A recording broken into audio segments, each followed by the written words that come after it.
বন্ধুরা, আজ আমরা এসে গেছি একটা নতুন ইন্টারেস্টিং ব্লগ নিয়ে। বন্ধুরা, আমরা চলে এসেছি উড়িষ্যার লিঙ্গরাজ মন্দির।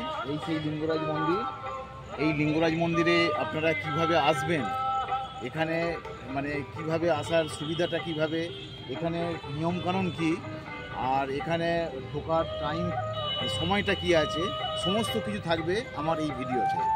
বন্ধুরা, আপনারা খুব আমার এই ভিডিওটা যদি পুরোটা দেখেন তাহলে সহজেই এখানে আসতে পারবেন এবং বাবার দর্শন করতে পারবেন। দেশ বিদেশে বেশ কিছু প্রাচীন মন্দির আছে, তার মধ্যে অন্যতম হল উড়িষ্যার ভুবনেশ্বরে লিঙ্গরাজ মন্দির। লিঙ্গরাজ মন্দিরে বেশ কিছু জানা অজানার কাহিনী আছে, আমরা এই ভিডিওতে আস্তে আস্তে বলবো। প্রথমেই বলি, এই লিঙ্গরাজ মন্দিরে তোমরা কিভাবে আসবে। এটি ভুবনেশ্বর স্টেশন থেকে 4 কিলোমিটার, বা ভুবনেশ্বর যে এয়ারপোর্ট আছে সেখান থেকেও দূরত্ব হচ্ছে 4 কিলোমিটার। ওই মিনিট 15-20 টাইম লাগে অটো বা উবেরে করে। যারা পুরী ঘুরতে যায় তারা ওই সাইড সিনেতে ওটিডিসির বাসে বা প্রাইভেট বাসে করে এই লিঙ্গরাজ মন্দিরে তারা দর্শন করতে আসেন। মন্দিরটি রোজ সকাল 6টা থেকে রাত্রি 9টা সাড়ে 9টা পর্যন্ত খোলা থাকে। মাঝখানে একবার এই 12:30 থেকে 1টা, আর সন্ধ্যের সময় 15 মিনিট ওই 7টা থেকে 7:30 পর্যন্ত ভোগ নিবেদনের জন্য মন্দিরটি কিছুক্ষণের জন্য বন্ধ থাকে। তারপর প্রায় সারাদিনই এই মন্দিরটি খোলা থাকে। মন্দিরের বাইরে ডান দিকে বাঁ দিকে প্রচুর জায়গা আছে, সেইখানে পার্কিংয়ের সুন্দর ব্যবস্থা আছে। যারা 4 চাকা নিয়ে যাবে তাদের গাড়ি রাখার কোনো রকম অসুবিধা হবে না। মন্দিরের ভেতরে ভিডিও করা বা ফটোগ্রাফি করা অ্যালাউ নেই, তাই আমরা বাইরে থেকে যতটা পাচ্ছি এটা দেখানোর চেষ্টা করছি। আমি সন্ধেবেলায় গিয়েছিলাম, এই সন্ধ্যের দৃশ্যটা হচ্ছে এই রকম। মন্দিরের ডান দিকে জুতো রাখা এবং মোবাইল বা ব্যাগ রাখার সুন্দর জায়গা আছে, সেটা মন্দির কর্তৃপক্ষ থেকেই ব্যবস্থা করেছেন। তোমরা যাওয়ার আগে যদি মোবাইল এবং জুতো এই স্থানে রেখে তোমরা যেতে পারো। এখানে 5 টাকা করে, মোবাইলের জন্য 5 টাকা নেবে, আর জুতোর জন্য 5 টাকা করে নেবে। খুব সুন্দর ব্যবস্থা। এইখানে রেখে পাশেই হাত ধোয়া এবং পা ধোয়ার জায়গা আছে, সেইখানে জল, পর্যাপ্ত জল আছে, সেই জল দিয়ে ধুয়ে নিতে পারো, তোমরা হাত ধুয়ে নিতে পারো। বন্ধুরা, এই হচ্ছে মন্দিরে যাওয়ার এন্ট্রি পথ। অর্থাৎ মন্দিরের ডান দিক দিয়ে এন্ট্রি হয় আর বাঁ দিক দিয়ে এক্সিট হয়, মানে অর্থাৎ এই প্রবেশ, আর মন্দিরের বাম দিক দিয়ে হচ্ছে বাহির পথ। এই দেখো সবাই ঢুকছে। ভেতরে তো ভিডিওগ্রাফি করা অ্যালাউ নেই, মোবাইল নিয়ে যাওয়া অ্যালাউ নেই, তাই কেউ ভেতরে মোবাইল বা ক্যামেরা নিয়ে ঢুকতে পারছে না। আমরা বাইরে থেকে যতটা পাচ্ছি ভেতরের অংশটাকে দেখাচ্ছি। মন্দিরের ভেতরে 108টি দেবদেবীর মন্দির আছে, আর মন্দিরটি হচ্ছে 520 ফুট দীর্ঘ ও 465 ফুট প্রস্থ বিশিষ্ট। আচ্ছা, মন্দিরে ঢুকতে কোনো এন্ট্রি ফি লাগে না, কোনো পয়সা লাগবে না মন্দিরে ঢুকতে।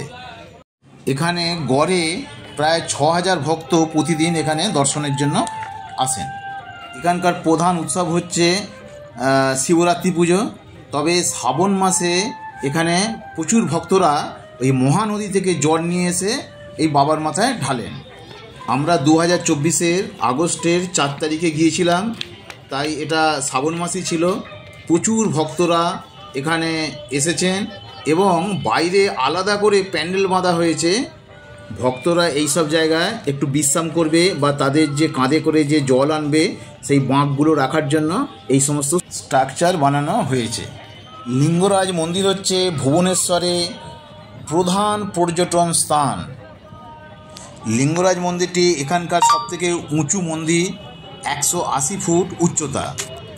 মন্দিরের ভেতরে শিব এবং বিষ্ণুর মিলিত রূপ আছে, সেটি এখানে বর্ণনা করা হয়। মন্দিরটি কলিঙ্গ স্থাপত্যকলা ও মধ্যযুগীয় স্থাপত্যের নিদর্শন পাওয়া যায়। মন্দিরটি সোমবংশীয় রাজার কর্তৃক নির্মিত এবং পরে গঙ্গা শাসকের হাতে বিকশিত হয়েছিল। এই মন্দিরটি 4টি ভাগে বিভক্ত করা আছে: বিমান, যোগমোহন, নাট মন্দির এবং ভোগ মন্দির। মন্দিরটি পুরো প্রাচীর দিয়ে ঘেরা। এই মন্দিরের সবথেকে প্রধান উৎসব হচ্ছে শিবরাত্রি। শোনা যায় প্রায় 2 লক্ষ লোক এখানে সমাগম করে থাকে। 6ষ্ঠ শতকের মন্দির নির্মাণের কিছু নিদর্শন পাওয়া যায়। এটি একটি বিশুদ্ধ হিন্দু মন্দির। এটি একটি বিশুদ্ধ হিন্দু মন্দির বলে বিবেচিত। হিন্দু ধর্মের শৈব ধর্ম এবং বৈষ্ণব ধর্মের মিলন ঘটেছে এই মন্দিরের ভেতরে। শিবরাত্রি ছাড়াও এখানে রোগন রথযাত্রাও পালন করা হয়ে থাকে। বন্ধুরা, এই মন্দিরের মোটামুটি বিবরণ আমি তোমাদের দিলাম। তবে মন্দিরের আশেপাশে অংশটাও খুব সুন্দর। এই মন্দিরে সবথেকে একটা মূল বৈশিষ্ট্য হলো এখানে শিব এবং বিষ্ণু মিলিত রূপকে এখানে পুজো করা হয়। এই মন্দিরের আশেপাশে জায়গাটাও খুব সুন্দর আর বেশ বড়সড় জায়গা। তাই আশেপাশে জায়গাটার কিছু ছবি তোমাদের দেখাতে থাকছি, তোমরা দেখতে থাকো।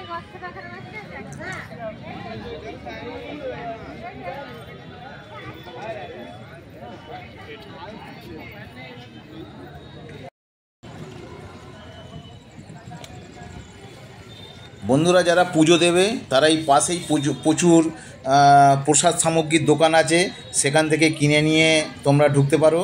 আর এখানে প্রচুর পান্ডা আছে, সেই পান্ডাদের দিয়েই তোমাদের পুজো অর্চনা সম্পন্ন করতে হবে।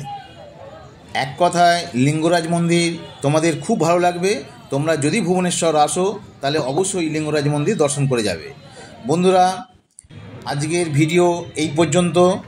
যদি তোমাদের ভিডিওটা ভালো লাগে তাহলে অবশ্যই লাইক, শেয়ার ও সাবস্ক্রাইব করে দিও। আর ভিডিওটা কেমন লাগলো অবশ্যই কমেন্ট করে জানাবে।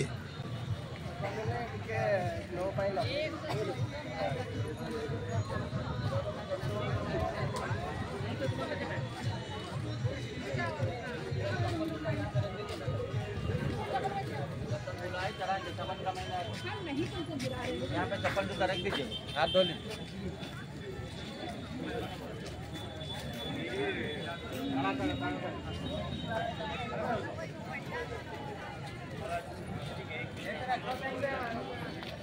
अभी बोला नहीं